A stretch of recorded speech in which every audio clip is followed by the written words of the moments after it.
Hey guys, welcome back to the podcast. I'm Amanda. I'm Laura. Kendra? And brief story time, back in the pit of my worst burnout, I wasn't taking very good care of myself. I hope that you all are, but in case you weren't, it cracks me up because Dr. Glockenflecken, every time he mimics an emergency physician, they're carrying around a bottle of Coke, Diet Coke. And that was literally me.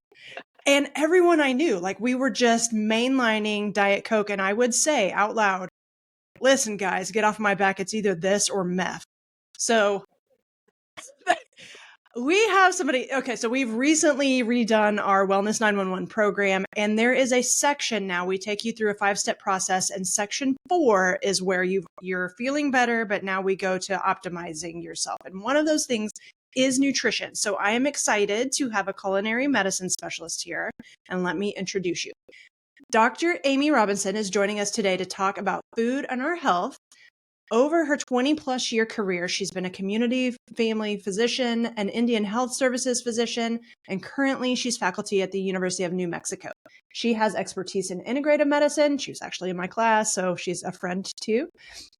Lifestyle medicine and culinary medicine. In fact, she teaches a culinary medicine elective at UNM.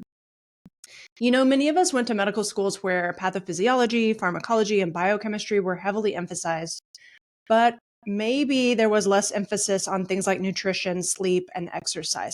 And so we're kind of excited to have some in the podcast pipeline where we're addressing these things. And the first is nutrition. So Amy is here today to give us tips on better nutrition for our busy physician lives. Thank you so much for being here today, Dr. Robinson.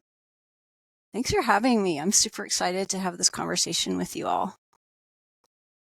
It is going to be amazing. I'm excited too. And I'm excited about our new optimization because we really get into a lot of the things that we talk about when we talk about physician burnout are due to the fact that we've said this before. We get tens of thousands of hours on how to take care of everyone else and like virtually nothing on how to take care of yourself. So you either have to be a self-starter and on top of everything else, go out and get the education, or you are going to reap the benefits of Diet Coke and espresso shots, which over time can kind of wear on some of your systems. So thank you so much, Dr. Robinson, for being here. And will you tell our listeners a little bit about you and how you got here?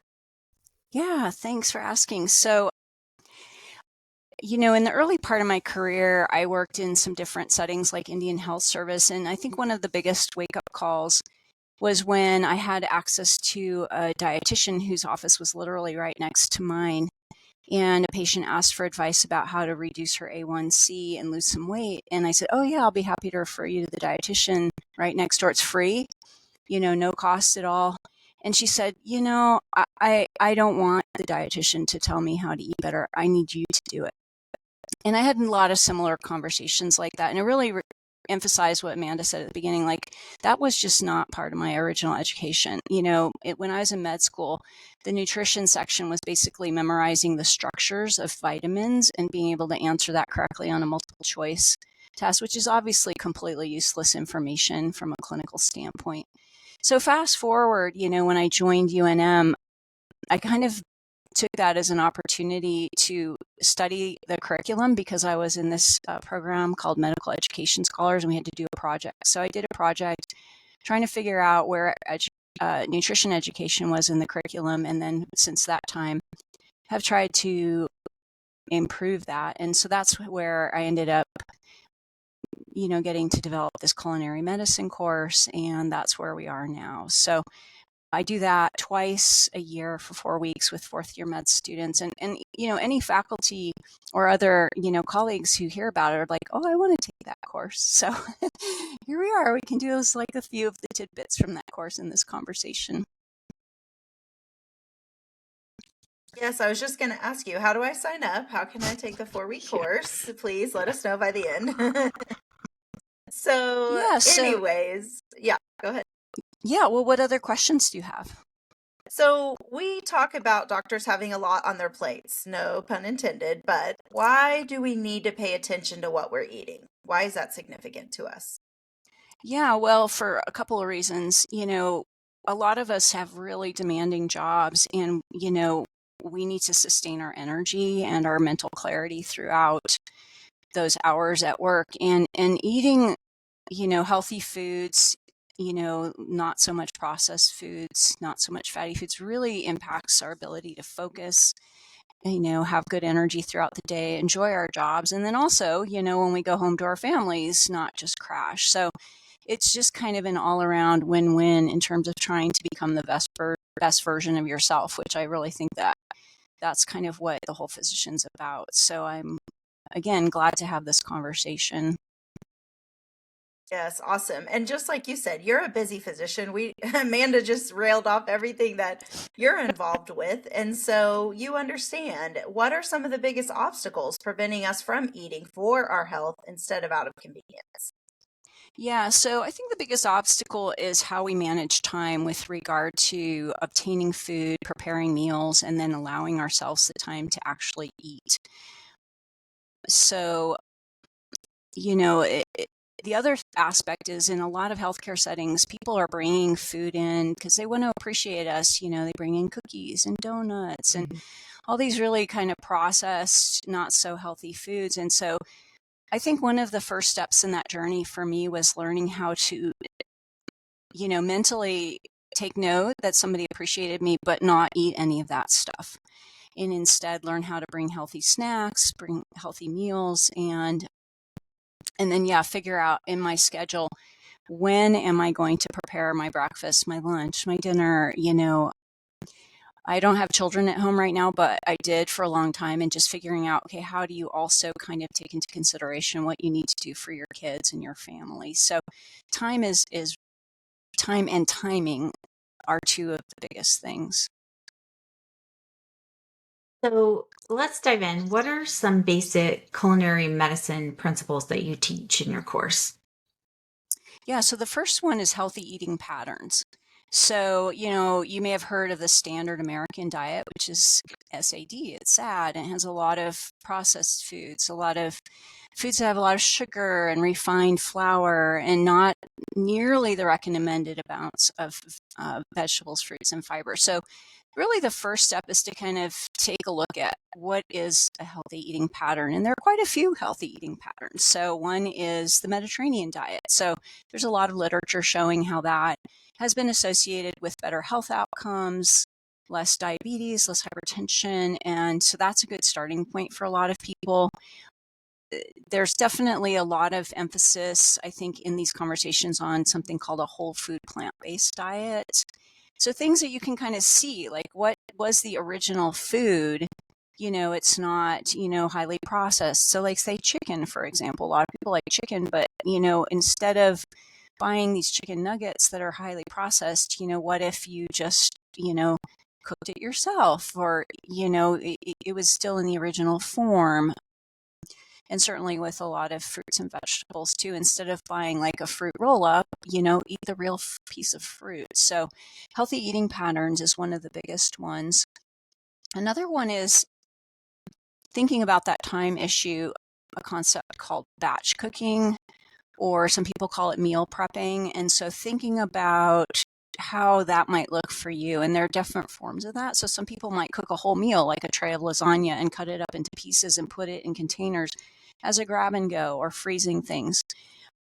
What I do instead is I prepare certain elements. So one of my favorite things to do once a week is just steam up a whole package of a whole container of broccoli or a whole head of asparagus, and leave that in the fridge, because then I can very quickly throw together an omelet with one of those things, or a little bowl like with some rice and veggies for lunch or dinner. And so that's a different type of batch cooking. So that's something we talk a lot about. Or as the dietitian who works with me in my course says, cook once, eat many times. So those are two of the big principles. So, where should busy doctors start in their attempt to eat better if they're currently eating that standard American diet? Yeah, so that's a great question, and not so easy to answer, because I think the first question you have to ask yourself is, what is my goal? So for some people, the goal might be to increase intake of fruits and vegetables. So if that's your goal, I think one thing is to ask yourself, how many servings do I already eat on a daily basis? Because a lot of people say you should try to get 5 a day. If you look at some bodies of experts like American Institute for Cancer Research, they recommend more. But I think for some people, I ask them if they're not eating, at least 3, preferably 5, to see if there's some strategy to increase that, maybe 1 serving with each meal or to use snacks. So 5 a day is a great place to start. If your goal is to lose weight, then for some people, portion control is a better place to start. If your goal is healthier snacks, sometimes just focusing on that, trying to eat nuts once a day and an extra piece of fruit. So again, there's not really a one size fits all answer, but definitely 5 a day is a good place to start. One off script question. So what do you teach about protein? Because there are widely different recommendations from all different, sources about, well, you should have a gram per kilo of body weight, or you should have a gram per pound of body weight. Yeah. So one of the parts of my course is we use an online curriculum called Health Meets Food, and they have a whole module on protein. But, the general recommendation for people who are not super active is 0.8 grams per kilo per day. But yeah, for active people, it's more like 1 gram per day. And then for older people and athletes, it can be 1.2. So for people who are interested in thinking about macronutrients, those are some of the numbers. I personally de-emphasize protein and macronutrients. Again, what I've seen from a lot of the literature is if you focus on, again, getting, those 5 or more servings of vegetables and fruits a day and just making sure you add that to what you're already eating, most people are actually getting more protein than they need in their diet. Almost any version of the American diet has too much protein, and probably twice as much as we need. So I personally de-emphasize it with most of my patients. A lot of my patients like to add protein powder to their smoothies. And, if I say, tell me about your diet, they're like, oh, I try to get plenty of protein. I'm like, well, that's great, but that comes sometimes at the expense of fiber and phytonutrients. So, the phytonutrients are those different compounds that give colors to vegetables and fruits. And those are tremendously health promoting. And so, again, I'm not a big fan of the protein conversation, although I'll go along with my patients if I need to, because again, if you look at the popular media, there is tremendous emphasis on protein. And so sometimes I really have to just let my own agenda go and focus, okay, here's where my patient's at or my colleague, and just kind of go into that protein conversation. But, you can get actually on a vegetarian or vegan diet plenty of protein. So, I think that's been a lot of the mythology in our culture is like, oh, you have to eat meat. And a lot of people like meat and that's what makes them feel good. And so I'm not going to tell them not to eat it if that's something that's important to them. But for a lot of people, eating less animal protein is actually a good move. Yeah, I was thinking more for vegetarian and vegan friends who might not have obvious, like when I've tried, for instance, I have a gluten intolerance. So, seitan is a big protein component for vegans. And I was like, well, can't do that. So anyway, it is interesting. People get very hung up on their protein.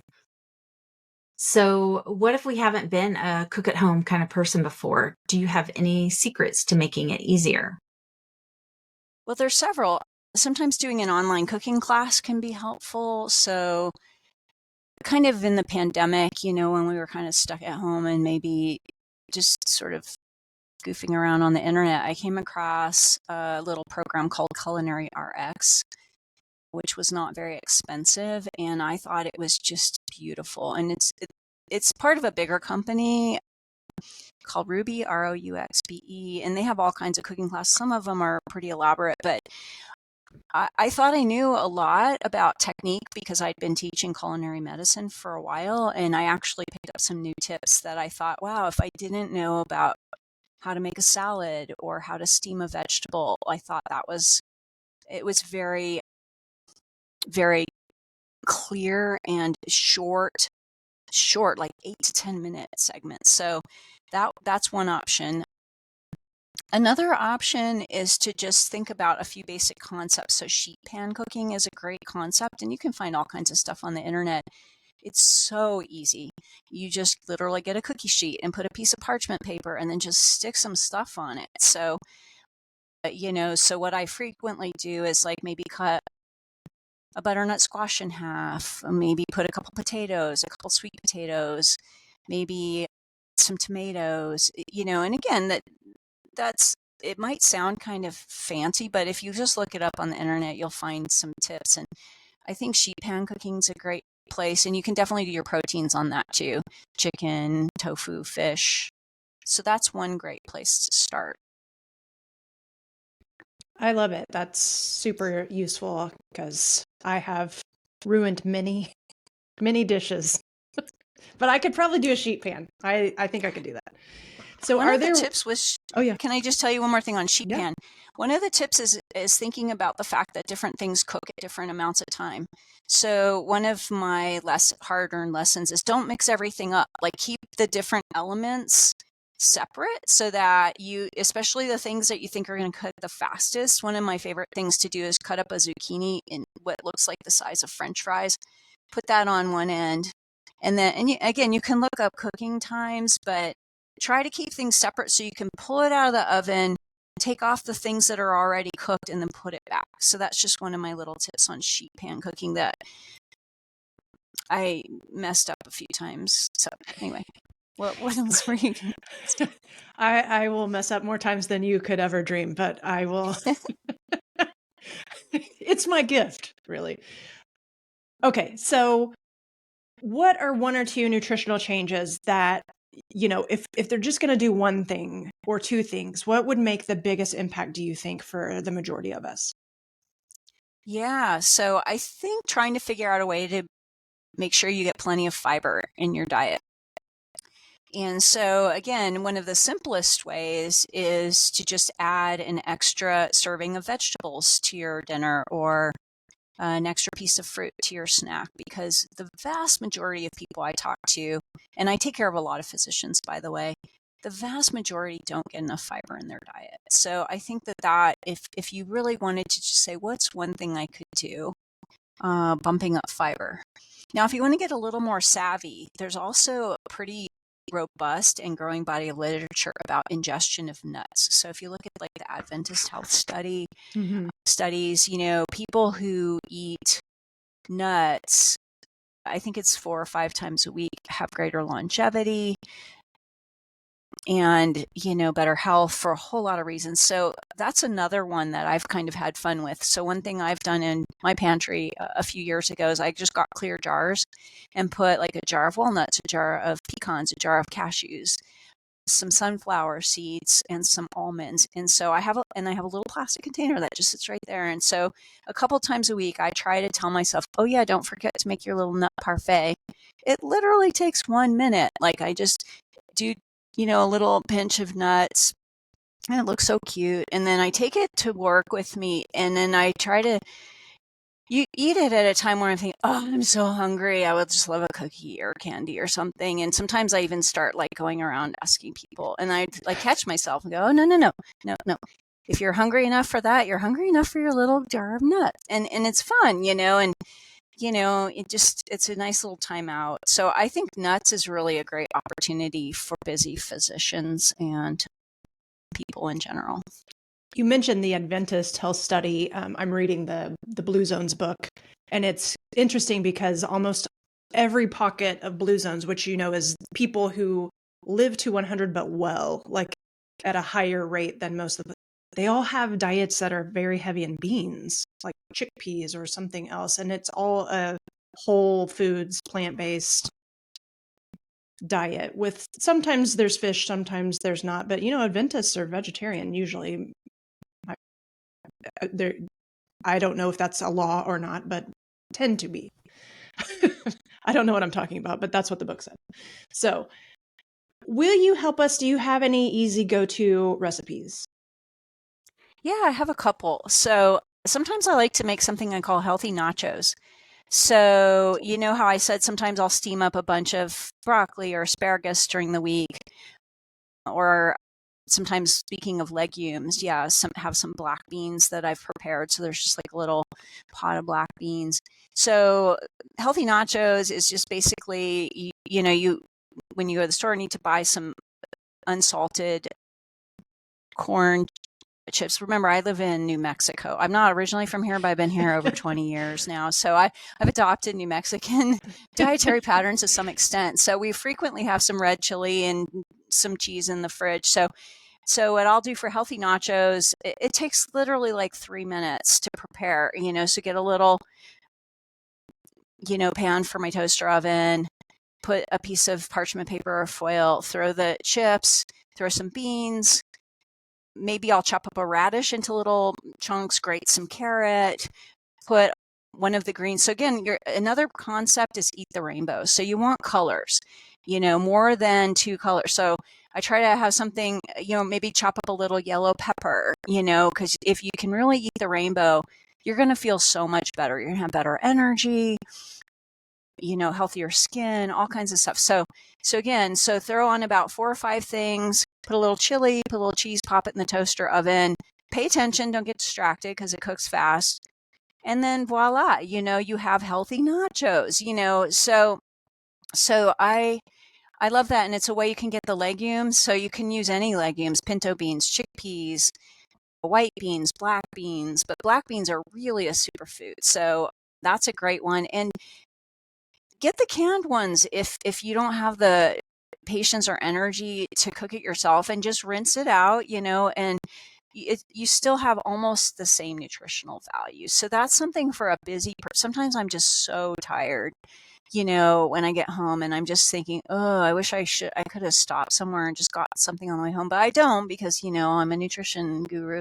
So like, yeah, healthy nachos is definitely one of my go-tos. Yeah. Also kale salad. So there are a lot of easy recipes for kale salad, but it just takes like 10 minutes to make a kale salad. I usually use the recipe from Andrew Weil's True Food Cookbook, but there are zillions of them, and there are variations on them too. But in any case, if you see a big, beautiful bunch of kale at the store, they were having 2 bunches for $4 at Sprouts recently. So I buy that, and it takes up like half of a refrigerator section. I would make a kale salad, and again, it doesn't taste as good the first day as it does a day or 2 later. So it's a great thing. So for lunch or dinner, I'd often just throw a little bit in a container and take it to go alongside whatever else I was eating, a sandwich or some leftover pasta or rice. And then the other thing is, if you're getting sick of it being cold, you can just heat it up a little bit on a saucepan, warm it up. It kind of cooks down a little bit, but then you get all those great nutrients again. So those are 2 of mine. Healthy nachos and kale salad. I cannot tell you how delighted I am that nachos is on the list. That Me is too. great. I'm definitely paying attention now. Yes. When I Yeah, heard I'm like, nachos. oh, I'm like, this wait, is wait, good wait. Yeah, I news. mean, who doesn't like nachos, Right? right? No. So, I mean, Yeah. so when people tell me they eat a standard like New Mexican diet or Mexican diet, I'm just like, yeah, you can turn any enchilada into a healthy meal with like red onions and squash, or tofu slices or slices of butternut squash, or and same with the nachos too. I love And the this. blue Well, do corn you? chips. Trader Joe's has these amazing blue corn chips that make it up level it a little. Yeah, totally. Yeah. And you can even do that with tacos, by the way. So Hey. you can have a healthy Taco Tuesday if you want. It Speaking my doesn't have to language. just, yeah, it doesn't have to be just like, refried beans and like tons of cheese and tons of sour cream. You can have a little bit of cheese and a little bit of sour cream, bump up the veggies, clean up the legumes to something that's a little bit less processed. And, you're getting just all that fiber and nutrients and delicious flavor. Put a little cilantro on the top, and it's just so good. Look at that. A tiny tear of happiness. Just right there in my This is great eye. news. Do you give, so for people that want to know more, do you give talks or do you have a course, or how do people get in contact with you?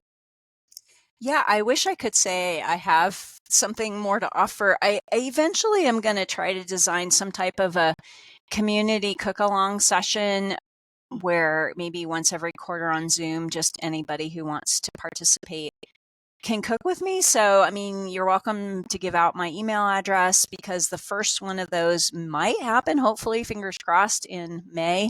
Yay. And so I would design that, a little bit towards healthcare providers and healthcare students, but really anybody who wanted to, would be able to join, because, Zoom is such an easy platform these days. So that's probably, I can't record it because I have a HIPAA account, through my job, but that's okay. You show up, you cook, you eat, and people, I've done that with students and residents and in my course quite a bit, and people always get something out of it. So yeah, my email address is arobinson, AROBINSON at salud, SALUD.UNM.edu. So if anybody wants to email me, I'll add you to that list. And when I get my act together, which I probably will, I'll invite you. You're unstoppable. So before we close out, are there any thoughts that you'd like to share? Yeah, I think I would just add one more thing. There is this concept called mindful eating. And I don't know how many people have heard of it, but it's basically like just being in that moment with your food. So, at the beginning of your meal, looking at the food, appreciating the colors, the smells. How do you feel right now as you're about to eat? And assessing your hunger level. And then as you eat the food, really take your time, appreciate the textures, the flavors. Sometimes you can appreciate something new that you never appreciated before and something you've already eaten. And really try to sort of pay attention to when you feel full, so you don't go all the way to that 10 out of 10 Thanksgiving coma feeling, and then you feel awful. And especially if you're at work, probably you're going to want to, maybe eat a little bit smaller meal, but more mindfully. And, what I notice in some of my coworkers is like they sit in the break room, but they're watching a show on their screen. And I always wonder, I haven't asked them, but I wonder, like, did you really notice what you were eating at that meal? So like, I don't work at my computer. I watch a show, and sometimes take some discipline, especially when I'm at home, if I'm home alone, because some of my schedules are offset with family. So tempting to want to put on Netflix. Like, don't do it.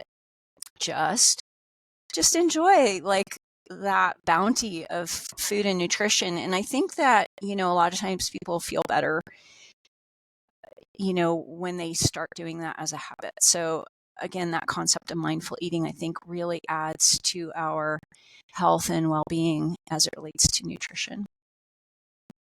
Yeah, that's good. And I mean, that's like two birds with one stone, because a little mindful break midday or whenever you finally, able to sit down and grab a bite, even if it is 10-15 minutes. We talk about this a lot. I mean, it's the mindfulness. It's taking a few deep breaths. It's not being distracted. It's checking in with yourself. How do you feel? What's happening? What can you let go of so you can finish your shift and be, present? And so, I mean, what a better way than enjoying something lovely to eat and taking 10-15 minutes to reset and to be able to tackle the next, part of your day with being recentered and more present. So thank you so much, Amy, for bringing that up. I Yeah, love you're that welcome. at the close. Thank you. Well, I've appreciated this conversation, and I hope people can, implement a couple of the tips that we discussed and feel better. Oh, yeah. I think you definitely made a lot of it. Just really relevant and easy. Those were easy things to those weren't hard, people. Just be mindful about it. Even if it's one thing this week and you add another thing next week, take it slow. The small changes matter because they're sustainable. And so when your brain is ready for change and you do have the small wins every week, that's what's going to be sustainable. So thank you so much, Dr. Robinson, for your time. We love it. I would just be excited about culinary medicine to learn new recipes and be in the community of fellow foodies because I identify as a foodie. I love it. So for our listeners today, we want you to join us at our Revitalized Women's Retreat. We will be in Huntington Beach, California, April 5th through the 7th.